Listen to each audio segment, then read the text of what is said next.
कि हमारे जो युवा हैं वो काफ़ी मैं देख रही हूँ कि नशे की तरफ काफ़ी बढ़ रहे हैं। तो उनको मैं ये एक ही चीज़ कहूँगी कि वो अपने आत्मविश्वास को छोड़कर जिस टाइम में उनको इस टाइम में उनको अपने आत्मविश्वास को बढ़ाना चाहिए, अपने शरीर को स्वस्थ रखना चाहिए। इस टाइम में वो नशे की तरफ बढ़ रहे हैं, तो ऐसे समय में हमें नशे से दूर रहना है, क्योंकि ये नशा हमारे लिए नहीं है।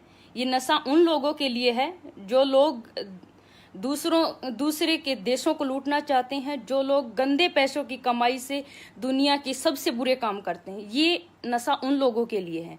हमारे लिए हेल्दी डाइट है, हेल्दी शरीर है, और हम अच्छे काम करें, अच्छे संस्कार हमें हमारे हैं। और सनातन धर्म हमें यही सिखाता कि हम कोई भी बुरे काम ना करें और हर बुरी चीज़ों से हम दूर रहें। और हमारा युवा जो आज नशे की तरफ बढ़ रहा है, तो उन लोगों से मैं अपील करना चाहती हूँ कि ऐसे बुरे कामों से दूर रहें और अपनी सेहत का ख्याल रखें, सेहत को खराब ना होने दें, क्योंकि भारत ही एकमात्र देश दूसरी एक चीज़ मैं कहूँगी कि भारत ही एकमात्र देश है जहाँ 135 करोड़ लोग लीगल रहते हैं और 8-9 करोड़ लोग, आप सोचिए कि 135 करोड़ में से 8-9 करोड़ लोग अनलीगल, जो कि घुसपैठिए हम जिनको कहते हैं, वो रहते हैं। ये मैं नहीं बल्कि सुप्रीम कोर्ट और हमारी सरकार कहती है। और हम अमेरिका के बराबर ना तो हमारा देखिए विकास हुआ है, ना हम डेवलप हुए हैं, और हमारे यहाँ बड़ी तादाद में भी लोग गरीब हैं, कमज़ोर वर्ग के लोग हैं। हम उनके बावजूद भी हमारे पास बड़ी दवाओं की और बड़ी फैक्ट्री भी नहीं है। हम दुनिया की सबसे ताकतवर देश भी नहीं है, लेकिन आज बहुत सारी दवाओं की फैक्ट्रियां नहीं होने के बावजूद भी जो दुनिया का सबसे पावरफुल देश है, अमेरिका और इटली, तो ये मैं ये कहूँगी कि जो अमेरिका की बात मैं करूँ तो सबसे पावरफुल देश अमेरिका को माना जाता है। और अमेरिका जो पावरफुल देश है, वहाँ भी लगभग आज अगर आप देखोगे तो 1 लाख के करीब लोग मारे गए हैं। और हम सिर्फ इसलिए कि हमारी आत्म शक्ति, हमारी संस्कृति, हमारे संस्कार, हमारी मूल शक्तियाँ, हमारी हमारी परंपराएं हैं, वो हमें मजबूत, उन्होंने हमें मजबूत बनाया। और हमारे अगर आप क्या नाम है, मौत के, हमारे देश के अंदर जो कोरोना से जो मौत के आप रेट देखेंगे तो इन बीमारियों से हमारे सबसे कम, कोरोना वायरस से हमारे देश में सबसे कम मौतें हुई हैं।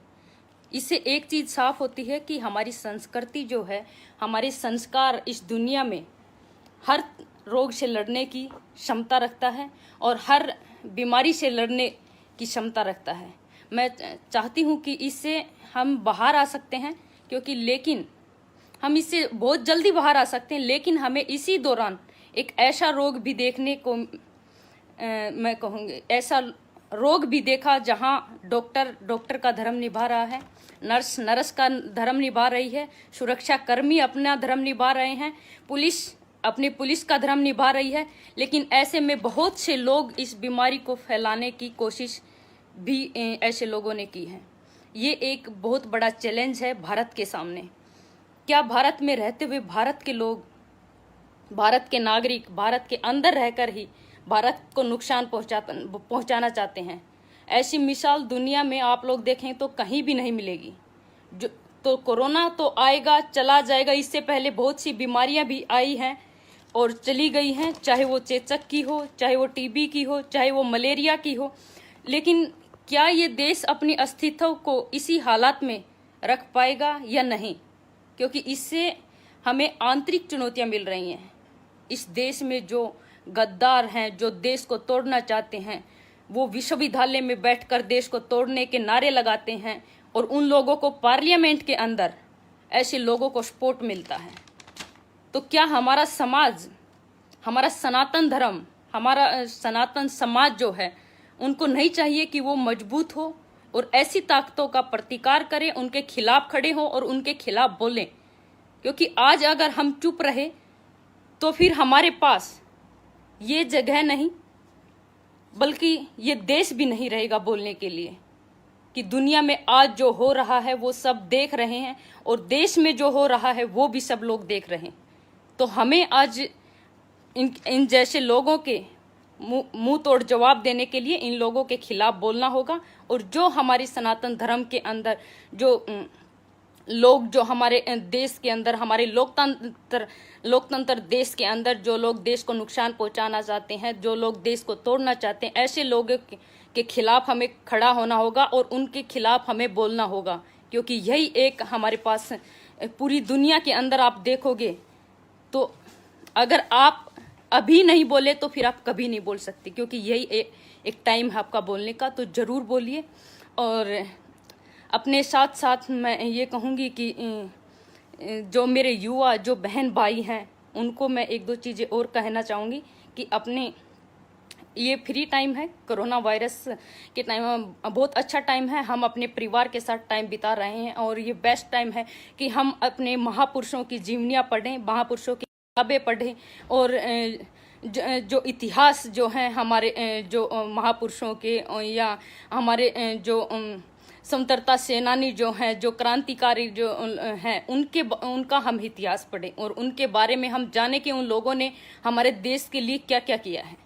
क्योंकि मैं भी खुद इस टाइम पे अपनी घर में रहकर मैं अपनी मेहनत करती हूँ। तो सुबह उठकर अपने थोड़ा टाइम अपने व्यायाम को दीजिए, थोड़े अपनी ट्रेनिंग को दीजिए, और उसके बाद अपने माता पिता का भी आप हाथ बटाइए और साथ में अपने परिवार के साथ अच्छे से बैठ के खाना खाइए साथ। क्योंकि माता, वो कहते हैं कि हर किसी को छुट्टी मिल जाती, लेकिन माँ एक ऐसी है जिनको किसी दिन भी छुट्टी नहीं मिलती। वो चाहे बीमार हो या किसी भी तरह, वो हर हाल में हमें खाना बना के खिलाती है। तो ऐसे टाइम पे क्यों ना हम अपनी माँ बाप का सपोर्ट करें और उनको थोड़ी हेल्प करें, उनको भी छुट्टी दी जाए, उनको भी थोड़ा रेस्ट दिया जाए और उनकी जगह खाना हम बना लेते हैं। क्योंकि मैं अभी फ़िलहाल मैं अपनी ससुराल में हूँ और मैं आपको दिखाना चाहूँ कि ये मेरी माँ, सासू माँ है और वो मेरे ससुर जी हैं। मैं इनके साथ मैं अभी बैठी हुई हूँ। क्योंकि एक चीज़ और मैं साथ में कहूँगी कि मुझे अपने ससुराल में आकर मुझे ये लग ही नहीं रहा कि मैं अपने घर में नहीं हूँ। मुझे ऐसे लगता है कि मैं अपने माता पिता के साथ बैठी हुई हूँ। इन्होंने मुझे कभी महसूस, जिस तरह से मेरे पिता ने मुझे आगे बढ़ाया है, हमेशा सपोर्ट किया है, तो उसी तरह ही आज मेरे एक दूसरी माँ और एक दूसरे पिता जो मुझे मिले हैं भगवान के रूप में, उनको भी मैं हमेशा प्रणाम करती हूँ और इनका भी मैं हमेशा धन्यवाद करूँगी। इतना ही प्यार और इतना सम्मान इन लोगों ने मुझे दिया है, तो इनके लिए मैं हमेशा आभारी रहूँगी। क्योंकि वो अपने बेटे से भी ज़्यादा मुझे प्यार करते हैं। कोई भी चीज़ की, किसी भी चीज़ की जरूरत हो, हमेशा मुझे अपने बेटे से आगे रखते हैं। कोई भी घर में अगर कोई डिसीजन लेना होता है तो सबसे पहले मेरे से पूछा जाता है कि बेटी आप बताओ कि ये डिसीजन ठीक है या गलत है, हमें क्या करना चाहिए और क्या नहीं। तो इससे बड़ा सौभाग्य मुझे नहीं लगता कि और कोई हो सकता है। क्योंकि माँ बाप ही हैं जो हमें आगे बढ़ाते हैं और हमें सपोर्ट करते हैं। तो आप हमेशा, हमारे जो संस्कार रहे हैं वो यही रहे हैं कि हम अपने माँ बाप की इज्जत करें, अपने माँ बाप का हमेशा सम्मान करें, उनका हमेशा ख्याल रखें। यही हमारे संस्कार हैं और यही हमारी परंपरा है। क्योंकि माँ बाप के मैं सुबह खुद उठकर अपने माँ के चरण छूती हूँ, लेकिन मैं आप लोगों को भी कहना चाहूँगी कि एक बार सुबह उठकर अपने माँ के, अपने पिता के पैर छू कर देखिए, आपको कितनी शक्ति मिलेगी। शायद आप सोच भी नहीं सकते कि कितनी, अगर पैर छूने के बाद आपको जो शक्ति आप अनुभव कर सकते हैं कि रियल में ये शक्ति जो है, ये एक आंतरिक शक्ति, ये जो अदृश्य वाली शक्ति है, वो हमें महसूस भी होगी। और कहीं मैंने पढ़ा था कि किसी ने बहुत अच्छा लिखा हुआ था कि ससुराल में बहू को इतना प्यार दीजिए कि बहू घर के फ़ोन नंबर तक भूल जाए। तो ये बहुत अच्छी बात कही है। अगर सास ससुर इतना ही आपका ख्याल रखते, इतना ही सम्मान और आपको प्यार देंगे, तो आप सच में आप अपने घर वालों के फ़ोन नंबर क्या, आपको लगेगा ही नहीं कि आप अपने माँ बाप से दूर हैं। तो इतना सम्मान, इतना प्यार आप मुझे दीजिए। ये मेरी सासू माँ जी हैं और वो मेरे ससुर जी हैं। वो हमेशा मुझे मेरे पिता की तरह ही मुझे हमेशा बैठाकर कोई भी चीज़ होती है मुझे समझाते हैं और हर एक चीज़ मेरे से डिस्कस करते हैं। तो मैं हर जो मेरे युवा जो बहन भाई हैं उनको भी मैं कहूँगी कि हमारे संस्कारों से हम दूर ना जाएं, हम अपने संस्कारों के साथ जुड़े रहें। और आज हमें परिवार के साथ रहने का मौका मिला है, तो हम अपने माँ बाप का सहयोग करें, उनको थोड़े काम में हेल्प करें और उनकी जो बातें हैं, क्योंकि उन्होंने अनुभव की हुई हैं और अनुभव की हुई बातें ही हमें बताते हैं। मैं अक्सर, मेरी दादी जी अब तो नहीं रही इस दुनिया में, लेकिन मेरी दादी जी के पास जब भी बैठती थी वो बहुत सी पुरानी चीज़ें हमें बताती थी। तो आज हमें याद आती है कि दादी मतलब जो बातें बताती थी वो हमें शायद कोई और नहीं बता सकता, क्योंकि उन्होंने जो उस टाइम पे अनुभव किया है, उन्होंने हर किसी का अनुभव अलग अलग होता है, चाहे मेरा हो, चाहे आपका हो, चाहे आपके बड़े बुजुर्ग। लेकिन बड़े बुजुर्ग हमेशा, वो कहते हैं ना कि पेड़ भले ही उनके जो छांव देते हैं, उनकी छांव हमेशा ठंडी और मीठी होती है। तो सेम वही चीज़ हमारे बुजुर्गों के लिए है कि हमारे जो बुजुर्ग होते हैं वो हमेशा छांव ही देंगे और हमेशा हमें प्यार ही करेंगे। और आप सब लोग, अंत में एक दो चीज़ें ही मैं कहूँगी कि अपना ख्याल रखिएगा।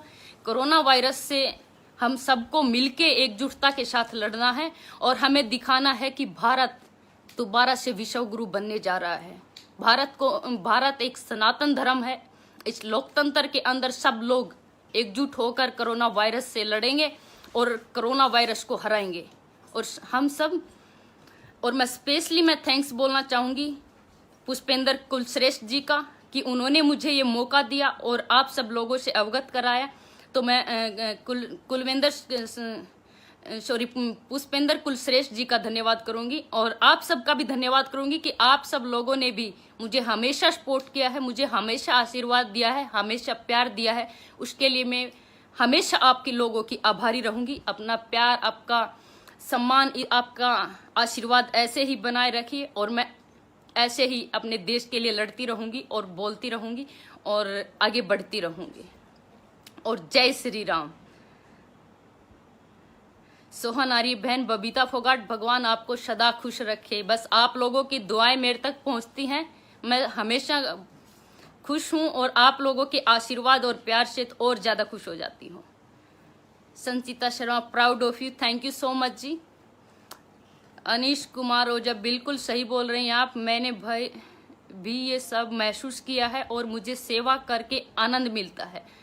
अनीश जी बिल्कुल, देखिए मैं वही चीज़ें आप लोगों को के साथ साझा की हैं जो मैंने अपनी लाइफ में खुद भी अनुभव किया है और जो खुद महसूस किया है। जब तक मैं किसी चीज़ को अनुभव नहीं करती, महसूस नहीं करती, तब तक मैं किसी भी चीज़ को बोलती नहीं हूँ और आपके सामने रखती नहीं हूँ। भौमिक बिश्नोई, जय श्री राम, जय हो। आपका धन्यवाद, आपका प्रयास सराहनीय है। आप सदैव स्वस्थ रहे, भगवान आपकी रक्षा करे।